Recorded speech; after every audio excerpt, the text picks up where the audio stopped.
Hello po. Nandito nga po ngayon ako sa aming bahay. Ito po sa Kabuyaw. Kaya,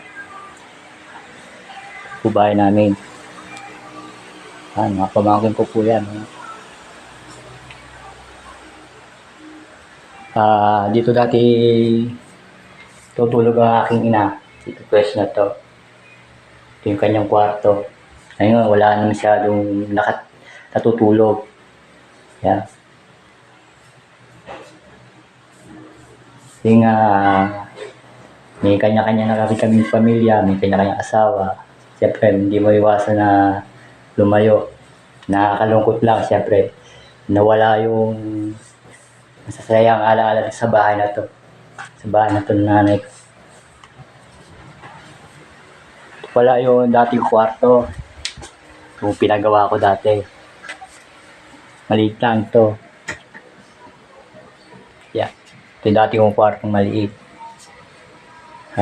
Pinagawa ko to, siyempre, may kumbaga may kanya-kanya kaming mga kapatid na kwarto. Kaya, gumawa ko ng sarili kong kwarto. Ngayon, natutulog dito ngayon ang aking pamangkin na nag-aaral ngayon, ang college.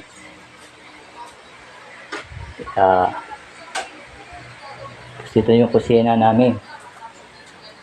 Yan. May isang kwarto pa rito. Ito kusina namin. Ito kusina namin. Dito kami nakakain. Siyempre, nagbabago nga ang aming style ng bahay kasi nga madalang na kami umuwi. Pasensya na po kayo kung madumi o magulo. Siyempre po, wala na masyadong tao dito ngayon. Hindi katulad na yung bahay ito napakasaya. Ngayon wala na. Baka na may kanya-kanya nga kami pamilya nga. May kanya-kanya kami titirahan. Yan. Ito yung lutuan. Ito yung lababo. Yan. Dati meron itong lagayan ng mga cabinet. Ginawa kong cabinet. Ngayon sa tagal na may siguro cabinet dito mga 20 years nakakabit dito. Ngayon tinanggal na. Ewan ko kung siguro sa tagal na rin sira na. Yan. Yan. Yan yung dati ito nga lagi kami masaya. Salo-salo basta may okasyon. Kasi nawala ng aking ina at isa pong kapatid.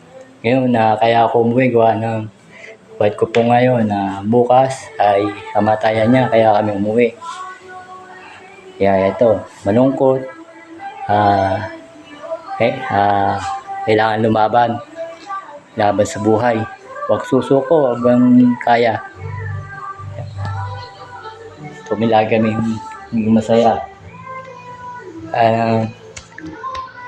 Pakiramdam ko ngayon, talagang nakakayak nung isipin.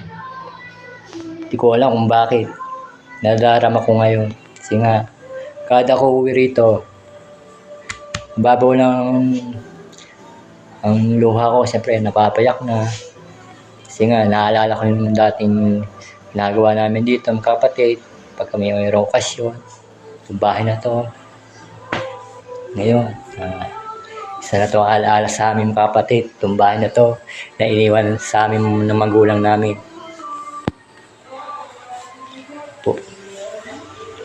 May kalumaan na nga rin bahay na ito. Napalipat kami rito ay 1988 pa kami tumira dito. Siguro may 30 years na may gate kami dito. Mas siguro 34, 35 years na kami dito. 1988 hanggang ngayon. Ito pa rin bahay namin. Bali 7 kami magkakapatid. Ngayon, sabi ko nga sa inyo, may kanya-kanya kaming pamilya. Kanya-kanya na rin kaming nabubuhayan. Ngayon at siyempre, tayo iwasan talagang lumayo. Siyempre may pamilya ka na. Kailangan taguyod talaga. Yan, pero hindi namin ito binabaliwala ang bahay namin kasi siyempre bahay pa rin namin to. hanggang ngayon